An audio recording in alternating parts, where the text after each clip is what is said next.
Hello everyone, welcome back to our channel. Idli batter prepare చేసుకునే టైంలో మనం ఇడ్లీ రవ్వ యూస్ చేస్తాం కదా, అలా కాకుండా ఇలా ఇడ్లీ రైస్తో ప్రిపేర్ చేసుకుంటే అసలుకి చాలా సాఫ్ట్గా దూదిలాగా వస్తాయి, చాలా టేస్టీగా కూడా ఉంటాయి. ఇవేంటంటే తిరుపతిలో మనకి ఇడ్లీస్ దొరుకుతాయి కదా, అసలుకి చాలా బాగుంటాయి టేస్ట్ అండ్ టెక్స్చర్ కూడా కొంచెం డిఫరెంట్గా ఉంటుంది. సో సేమ్ అలానే వస్తాయి అన్నమాట. ఎలా చేసుకోవాలో ప్రాసెస్ చూద్దాం. 1 కప్ మినపగుండ్లలో ఒక 1 స్పూన్ మెంతులు వేసేసుకొని నీట్గా వాష్ చేసేసుకొని వాటర్ పోసి నానపెట్టుకోవాలి. సో ఏ కప్పుతో అయితే మినపగుండ్లు తీసుకుంటున్నామో అదే కప్పుతో ఒక 4 కప్పులు ఇడ్లీ బియ్యం అనమాట. ఇవి మనకి ఇట్లాగా కొంచెం లావుగా ఉన్నాయి చూడండి. సో సైజ్ కూడా కొంచెం డిఫరెంట్గా కూడా ఉంది, లైక్ నార్మల్ రైస్ లాగా లేదు. ఇలా చూపిస్తున్నాను, జస్ట్ ఒకసారి చూడండి. మనకి ఈజీగా సూపర్ మార్కెట్స్లో అవైలబుల్లో ఉంటుంది అనమాట. జస్ట్ ఇడ్లీ రైస్ అని చెక్ చేయండి. ఒకవేళ స్విగ్గీ, జొమాటో వీటిలో ఉంటే జెప్టో ఒకసారి ట్రై చేయండి, చాలా బాగుంటుంది. సో 4 కప్స్ తీసుకొని దీన్ని కూడా నీట్గా వాష్ చేసేసుకొని ఒక 2 to 3 టైమ్స్ మంచిగా నీట్గా కడుక్కొని నానపెట్టేసుకోవాలి వాటర్ పోసి. సో ఈ ఇడ్లీ రైస్ సపరేట్గా అండ్ మినపగుండ్లు సపరేట్గా నానపెట్టుకోవాలన్నమాట. ఇవన్నీ ఒక 5 hours రెండు కూడా మంచిగా నానిన తర్వాత మళ్ళీ మినపగుండ్లు అండ్ అలాగే ఇడ్లీ రైస్ రెండు కూడా నీట్గా వాష్ చేసేసుకొని మళ్ళీ వాటర్ పట్టి పెట్టుకోవాలి 5 hours తర్వాత. మరీ ఎక్కువ టైం లేదంటే మరీ తక్కువ టైం అట్లా నానబెట్టకండి. 5 hours అయితే కరెక్ట్గా సరిపోతుంది. ఈ ఇడ్లీస్కి మనము మిక్సర్ జార్లో వేసుకోవడం కంటే కూడా గ్రైండర్లో వేసుకుంటేనే చాలా ఫ్లఫీగా అండ్ చాలా బాగుంటుంది అనమాట. టేస్ట్ మనకి చాలా సాఫ్ట్గా దూదిలాగా మంచిగా వస్తాయి. ఒకవేళ గ్రైండర్ ఆప్షన్ లేదు, ఇంకా లైక్ ఇంట్లో గ్రైండర్ లేదు అనుకుంటేనే మిక్సర్ జార్లో వేసుకోండి. ఈ ఇడ్లీస్కి అయితే మనకి నార్మల్ మిక్సర్ జార్లో కంటే కూడా ఈ గ్రైండర్లోనే టేస్ట్ అనేది బాగుంటుంది.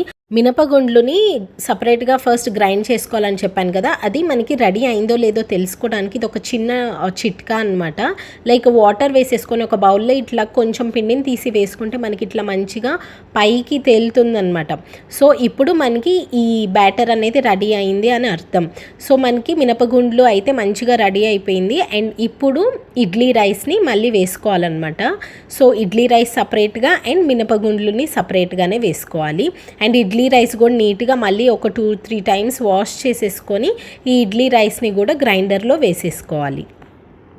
మనకి ఇడ్లీ రైస్ ఏంటంటే కంప్లీట్ స్మూత్ పేస్ట్ లాగా అయితే అవ్వకూడదు, కొంచెం బరకగా ఉండాలి. అండ్ వాటర్ కొంచెం కొంచెంగా వేసుకోండి చూసుకొని. మొత్తం ఎక్కువ వాటర్ ఒకేసారి వేస్తే మనకి కన్సిస్టెన్సీ అనేది బాగోదన్నమాట. ఇక్కడ చూడండి కొంచెం రవ్వ టైప్లోనే ఉంది మనకి, మరి కంప్లీట్ ప్యూర్ పేస్ట్ లాగా అయితే అయిపోకూడదు అనమాట. ఒకవేళ మొత్తం పేస్ట్ అయిపోయింది అంటే లైక్ ఇడ్లీస్ చాలా గట్టిగా అయిపోతాయి, అంత సాఫ్ట్గా రావన్నమాట. అందుకని కొంచెం లైక్ బరకగా అండ్ రవ్వ టైప్లో ఉన్న టైంలోనే మళ్ళీ మనం ముందుగా వేసుకున్న మినపగుండ్లు పేస్ట్ ఏదైతే ఉందో అది కూడా దీంట్లోనే వేసేసి మొత్తం ఒకసారి మిక్స్ చేయాలి. అండ్ కల్లుప్పు కూడా దీంట్లోనే వేసేసుకుంటే మనకి మంచిగా మెదిగిపోతుంది అనమాట. అండ్ దీన్ని ఇంకా బౌల్లోకి తీసేసుకొని 8 గంటలు ఇట్లా వదిలేయాలి. 8 hours ఉంటే ఏంటంటే మంచిగా ఫర్మెంట్ అయ్యి మనకి ఇడ్లీస్ అనేది చాలా బాగా వస్తాయి టేస్ట్.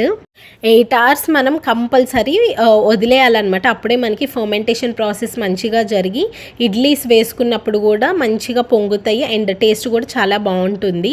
అండ్ ఇట్లా గట్టిగా ఉంది కదా బ్యాటర్ వచ్చేసరికి కొంచెం వాటర్ అండ్ అలాగే సాల్ట్ వేసేసుకొని ఇట్లా బ్యాటర్ని కొంచెం అడ్జస్ట్ చేసుకోవాలి. మరీ గట్టిగా ఉంటే బ్యాటర్ మనకి ఇడ్లీస్ అనేవి చాలా గట్టిగా హార్డ్గా అయిపోతాయి. ఇట్లా చూడండి కొంచెం రన్నీ కన్సిస్టెన్సీలో ఉండాలి, అలా అని మరీ లూజ్గా ఉండకూడదు. సో ప్రాపర్ కన్సిస్టెన్సీ మెయింటైన్ చేస్తే మనకి ఇడ్లీస్ అనేవి చాలా చాలా బాగా వస్తాయి.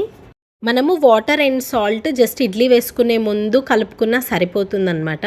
అండ్ ఇడ్లీ పాత్రలో వాటర్ వేసేసుకొని normal as it is and idli ప్లేట్కి కొంచెం ఆయిల్ అప్లై చేసేసుకుంటే మనకి ఇడ్లీ ఉడికిన తర్వాత తీయడానికి చాలా ఈజీగా ఉంటుందని చెప్పి కొంచెం ఆయిల్ అప్లై చేసాము. అండ్ దెన్ ఇడ్లీ బ్యాటర్తో ఇట్లా చూపిస్తున్నట్టు 3/4 వరకు ఇడ్లీ బ్యాటర్ని నింపేసి మనం ఒక 5 to 7 minutes ఉడికించామంటే మనకి మంచిగా ఇడ్లీస్ అయితే రెడీ అయిపోతాయి.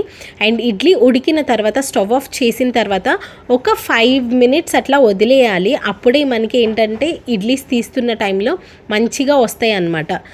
అండ్ ఇడ్లీస్ తీసే టైంలో కూడా మనకి కొంచెం స్పూన్కి వాటర్తో ఇట్లాగా తడిపేసుకోవాలి. ఒక గ్లాస్తో ఇట్లా వాటర్ తీసుకొని ఇలా చూపిస్తున్నట్టు స్పూన్ని కొంచెం తడుపుకొని తీసుకుంటే మనకి ఇడ్లీస్ అనేవి పర్ఫెక్ట్గా వస్తాయి. యూజువల్గా మనము ఇలాంటి ఇడ్లీస్ని తిరుపతి వెళ్ళినప్పుడు లైక్ తిరుమల దర్శనంకి అట్లా తింటూ ఉంటాము. ఇంట్లో కూడా మంచిగా ఇట్లానే టేస్టీగా చేసుకోవచ్చు అండ్ చాలా చాలా బాగుంటాయి.